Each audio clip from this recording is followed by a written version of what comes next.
Hello बच्चों, let's read the question. The question says a species in which the individual possesses both male and female reproductive system is termed dash. तो basically यहाँ पे की concept क्या है बच्चों, हमें क्वेश्चन में बताना है कि जो रिप्रोडक्टिव सिस्टम को हम क्या बोलेंगे, जहाँ पे जो है हम क्या बोलेंगे उस स्पीशीज को जिसमें जो रिप्रोडक्टिव सिस्टम है उसमें मेल और फीमेल दोनों ही चीजें पोजेस कर रहा हो, ठीक है, इंडिविजुअल। तो रिप्रोडक्टिव सिस्टम तो बच्चों हमें पता है होता क्या है। यहाँ पे मेल में क्या होता है, फीमेल में क्या होता है। मेल में हमें जो है स्पर्म देखने को मिलता है, फीमेल में हमें ओवा देखने को मिलता है। और रिप्रोडक्शन सिस्टम से हम कर क्या सकते हैं, सिस्टम के थ्रू हम लोग जो है हमारे जो ऑफस्प्रिंग्स हैं उनको क्रिएट कर सकते हैं। अब हम क्या करते हैं, एक एक करके सारे ऑप्शंस को समझते हैं टू अंडरस्टैंड कि वो करेक्ट होंगे या नहीं। पहला ऑप्शन कह रहा है डिप्लॉय।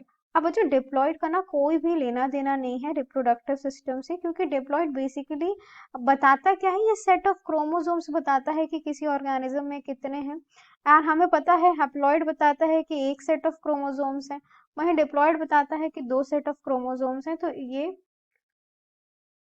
क्या बताता है, सेट ऑफ क्रोमोसोम जो है दो सेट है, ये हमें पता चलता है।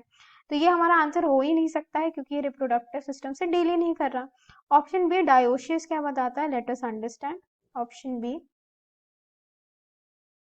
डायोशियस,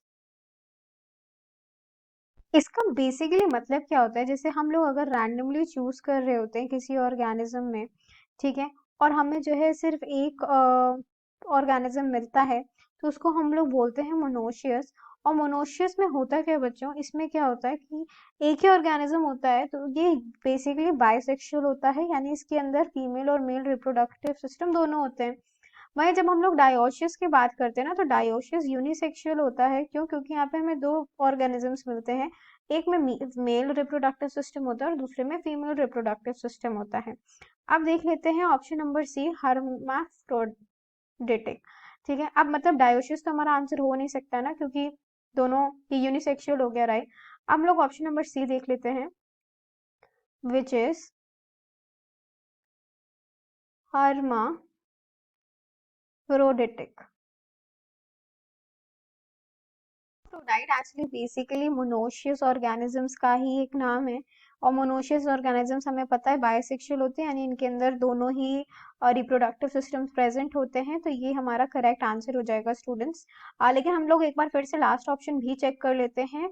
पार्थोजेनेटिक बेसिकली क्या होता है, पार्थोजेनेटिक बेसिकली एक प्रोसेस होता है जिसमें फर्टिलाइजेशन होता ही नहीं है एंड ओवम प्रोड्यूस हो रहा होता है। यस, व्हाट इज पार्थेनोजेनेटिक, यहाँ पे फर्टिलाइजेशन नहीं हो रहा होता है, ठीक है, नो फर्टिलाइजेशन। तो ये हमारा आंसर होगा ही नहीं क्योंकि ये बिल्कुल भी उससे रिलेट नहीं कर रहा। सो हमारा फाइनल आंसर क्या हो जाएगा बच्चों, आंसर हो जाएगा option number C, it is hermaphroditic. So I hope you have understood the solution well. Best of luck, thank you. And इसका एक एग्जाम्पल मैं बता दे रही हूँ आपको, इसका एग्जाम्पल होगा अर्थवॉर्म्स। अर्थ अर्थवॉर्म्स